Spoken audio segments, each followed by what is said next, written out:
a Septuaginta? Septuaginta é a tradução da Bíblia do idioma hebraico para o grego. Septuaginta significa 70. 3 séculos antes de Jesus Cristo, um imperador chamado Alexandre o Grande havia dominado quase todo o mundo antigo. Ele havia dominado boa parte da Ásia e a Grécia também, e o norte da África. Então o que acontece? Como a extensão do território em que ele havia dominado era muito grande, ele decidiu dividir esse território, a administração, entre 4 generais. Um desses generais foi Ptolomeu II. Ptolomeu II, ele era responsável pela cidade de Alexandria. E o que tinha em Alexandria? Simplesmente a maior biblioteca do mundo até aquela época. Então, para aumentar o seu prestígio, o que Ptolomeu faz? Ele encomenda ao sumo sacerdote uma tradução da Bíblia hebraica para o idioma grego.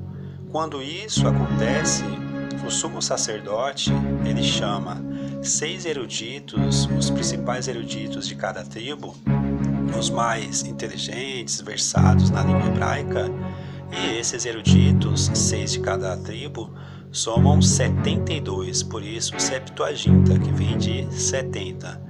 Esses eruditos, com essa incumbência importantíssima de traduzir a Bíblia do idioma hebraico para o grego, eles cumprem essa missão em 39 anos. 39 anos depois, tinha a Septuaginta.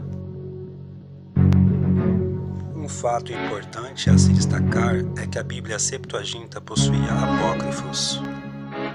Apócrifos são livros com valor literário e histórico, mas sem valor de inspiração divina.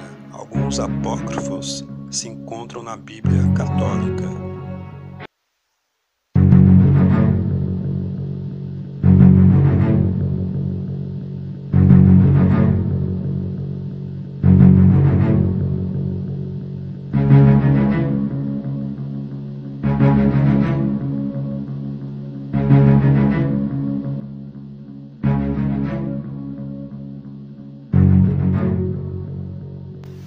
Quando Martinho Lutero dá início à Reforma Protestante, o que ele faz? Ele percebe, olhando pela ótica da história, que entre os pais da Igreja do primeiro século, século I, II, III, IV e assim por diante, embora citassem os apócrifos, eles não eram considerados sagrados, oficiais. E entre os próprios católicos, ao longo dos séculos, esses apócrifos também não eram considerados sagrados. Só em 1546, no Concílio de Trento, é que esses livros se tornam oficiais.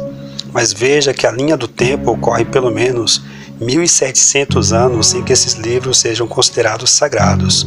Quando Martinho Lutero inicia o movimento protestante, o que ele percebe? Que esses apócrifos trariam muito mais prejuízos à fé dos protestantes do que benefícios. Então, por uma medida de precaução, ele não colocou esses livros na Bíblia evangélica. E o interessante é que o próprio Jerônimo, quando vai traduzir a Bíblia na época fazendo a Vulgata, quando ele vai fazer a Vulgata Latina, ele próprio coloca numa nota de rodapé que esses apócrifos não seriam considerados ou não deveriam ser considerados sagrados.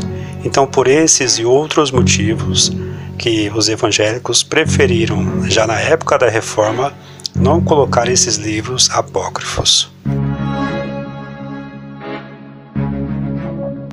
Apesar de toda a controvérsia e de todos os problemas que aparentam haver na Septuaginta devido à existência dos apócrifos, é importante mencionar que ela continua sendo relevante até hoje, porque na época dos apóstolos e de Jesus Cristo, a Bíblia que eles tinham acesso era justamente a Septuaginta, e ela ainda é fruto de estudos, porque ela se torna relevante, porque ela contém fatos históricos, porém não sagrados, mas nem por isso ela perde a sua importância histórica.